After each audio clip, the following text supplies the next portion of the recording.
As required by my insurance company, I have to keep the brush and grasses mowed within a 100-foot radius of my cabin, and doing it with this push mower used to take about 8 hours and a handful of aspirin. This particular time it wasn't too bad, but sometimes it was brutal.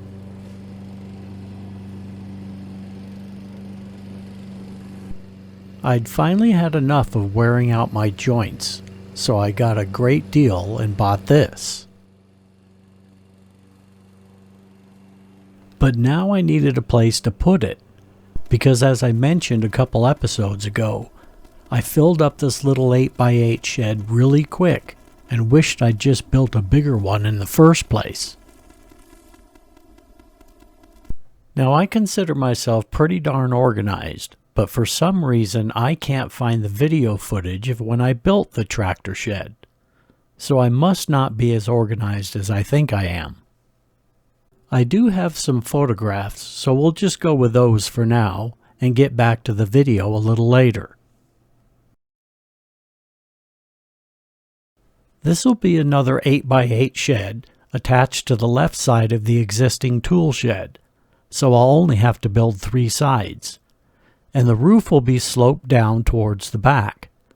I was going with the 8x8 dimensions once again because I could make the most out of the 2x4x8 lumber, the 4x8 sheets of T111 siding, and the OSB roofing boards, saving some costs on material and a lot of cutting.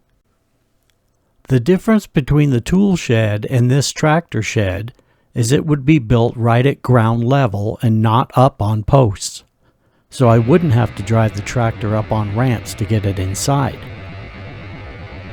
To accomplish that, I used pressure-treated 4x4s rated for use below grade.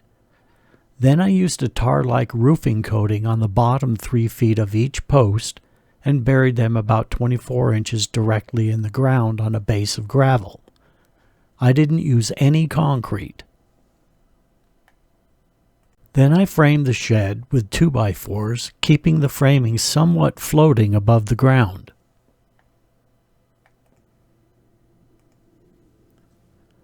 For the rafters, I could have or should have used at least a 2x6 for the snow load, but in order to squeak out just a couple more inches on what was already going to be a shed with very little headroom, I just doubled up the 2x4s, keeping them 12 inches on center. Even with that, to this day, I still keep smacking my forehead into that header board above the door, which may or may not have something to do with me losing video footage lately. Then I added the OSB for the roof, slapped up the T111 siding, sprayed on a couple coats of stain, screwed on some green metal roofing with matching metal drip edge, attached a couple swinging doors plus some trim, and I had a new home for my John Deere.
The tractor cut my mowing time by more than half, and my knees loved it.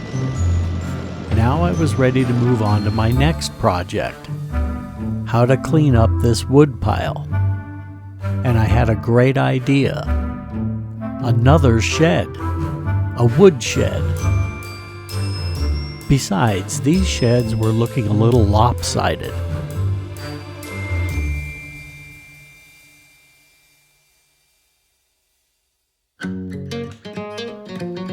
Now I was still experimenting with time-lapse on the GoPro, so I have to apologize because some of this footage is going to go by really fast.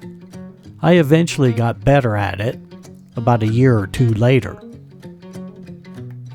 The woodshed would be built in basically the same way as the tractor shed, at ground level and by sinking the post directly into the ground.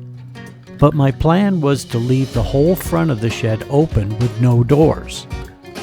I didn't really see a need for doors since the wood pile had been sitting out in the open for years anyway.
After a couple of weeks, I had a tool shed, a tractor shed, and now a wood shed. I didn't load the wood pile in the shed until the following year. And the year after that, I started thinking I'd like to put a couple of doors on it and hide the wood piles. And oddly enough, the insurance inspector didn't like the fact that there were no doors on the shed either. I didn't want to add swinging doors again because the slope the shed was on makes it more difficult to swing open the door that's on the upslope.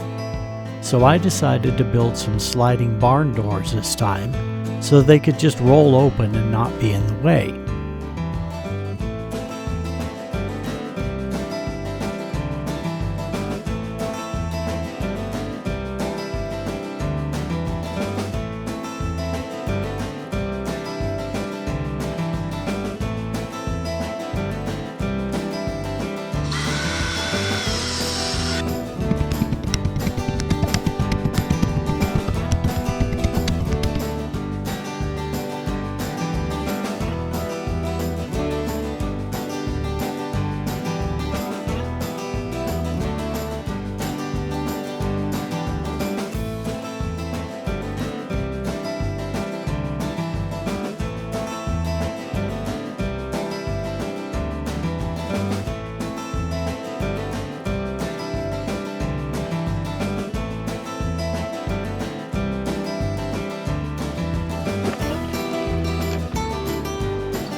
I wasn't quite finished with the woodshed yet.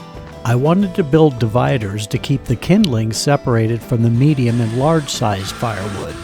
So I did that this year.